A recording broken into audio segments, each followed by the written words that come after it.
ಇದೆ ಇದು ತಣ್ಣಗಾಗಬೇಕು. ಪರತದಲ್ಲಿ ಹಾಕೊಂತೀವಿ.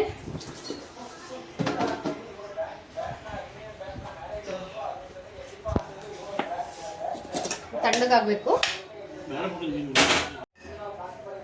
ಬಿಟ್ಟಿದೆ, ತಣ್ಣಗಾಗಿದೆ. ಹಿಟ್ಟು ಹಾಕೊಂಡು ನಾದ್ತೀನಿ. ಚೆನ್ನಾಗಿ ನಾದಬೇಕು. ಇದು ನಾವು ಎಷ್ಟು ಚೆನ್ನಾಗಿ ನಾದ್ತೀವಿ ಅಷ್ಟು ಚೆನ್ನಾಗಿ ರೊಟ್ಟಿ ಬರ್ತೈತೆ ರೀ. ಜೋಳದ ರೊಟ್ಟಿ ಆಗಲಿ, ಅಕ್ಕಿ ರೊಟ್ಟಿ ಆಗಲಿ, ಸಜ್ಜೆ ರೊಟ್ಟಿ ಆಗಲಿ, ರಾಗಿ ರೊಟ್ಟಿ. ರೊಟ್ಟಿ ಎಲ್ಲ ಥರನೂ ತೋರಿಸಿದ್ದೀನಿ ರೀ ವಿಡಿಯೋದಲ್ಲಿ ಎಲ್ಲ. ಸಜ್ಜೆ ರೊಟ್ಟಿ, ಮೊಸರು, ಚಟ್ನಿ ಪುಡಿ, ಪಲ್ಯಗಳಿದ್ರೆ ಎಲ್ಲ ಥರ ಚೆನ್ನಾಗಿರುತ್ತೆ. ಚೆನ್ನಾಗಿ ನಾದಬೇಕ್ರಿ. ನಾವು ಎಷ್ಟು ನಾದ್ತೀವಿ ಅಷ್ಟು ಚೆನ್ನಾಗಿ ರೊಟ್ಟಿ ಬರುತ್ತೆ.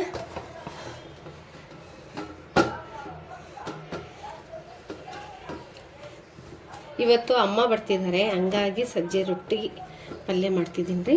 ಅಮ್ಮ ಅವ್ರ ತಾಯಿ ಮನೆಯಿಂದ ಬರ್ತಿದ್ದಾರೆ. ಅವ್ರ ಊರಿಗೆ ಹೋಗೋಕ್ಕೆ, ಬೆಂಗಳೂರಿಗೆ ಬಂದು ಊಟ ಮಾಡ್ಕೊಂಡು ಹೋಗ್ತಾರೆ. ಅದಕ್ಕೋಸ್ಕರ ಸಜ್ಜೆ ರೊಟ್ಟಿ ಮಾಡೋಣ.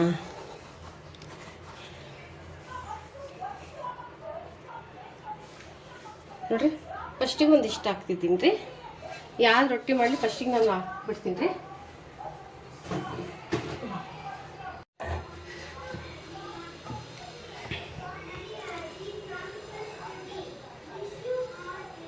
ನೋಡಿರಿ,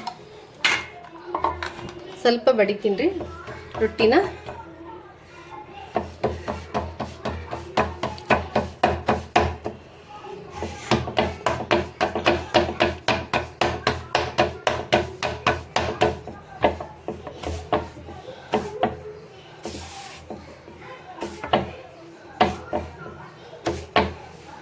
ಸ್ವಲ್ಪ ಹಿಟ್ಟು ಹಾಕೊಂತೀನಿ ಇದ್ರ ಮೇಲೆ. ನೀವು ಎಷ್ಟು ಒಂದು ಲೋಟ ನೀರು ಹಾಕಿದ್ದು ಒಂದು ಲೋಟ ಇದು ಹಿಟ್ಟು ಹಾಕಿದ್ದು ಮಾಡ್ಬೋದು ರೀ. ನಿಮಗೆ ಮೆತ್ತಗೆ ಬೇಕಾದ್ರೆ ಮೆತ್ತಗೆ ಮಾಡ್ಕೊಬೋದು, ರೋಸ್ಟ್ ಬೇಕಾದ್ರೆ ರೋಸ್ಟ್ ಮಾಡ್ಕೊಬೋದು ರೀ ರೊಟ್ಟಿನ.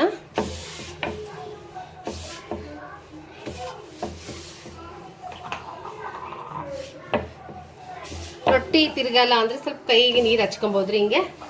ಹಿಂಗೆ ಹಚ್ಕೊಂಡು ಹಿಂಗೆ ತಿರುಗಿಸ್ಬೋದು ರೀ.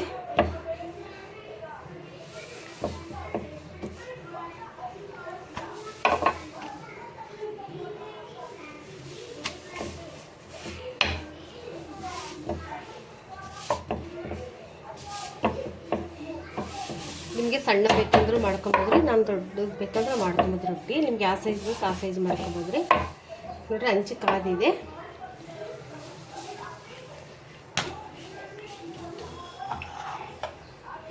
ನೀರು ಹಚ್ತೀನಿ ರೀ.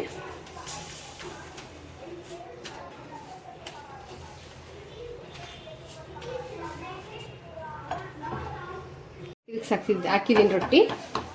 ಇದೊಂದು ರೊಟ್ಟಿ ಹಂಗೆ ಸ್ವಲ್ಪ ಬೆಳೆದ್ಬಿಟ್ಟು ಹೋಗ್ತೀನಿ ರೀ.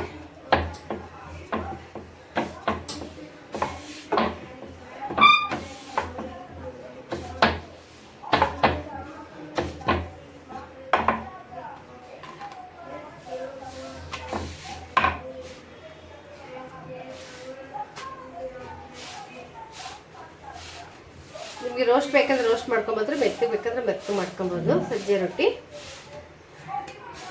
ಇದಕ್ಕೆ ಅರಿಶಿನ ಹಾಕಿದ್ದೀನಲ್ರಿ, ಹಂಗೆ ಸಜ್ಜೆ ರೊಟ್ಟಿ ಮಾಡಿದರೆ ಈ ಥರ ಬರಲ್ರಿ ಕಲರು.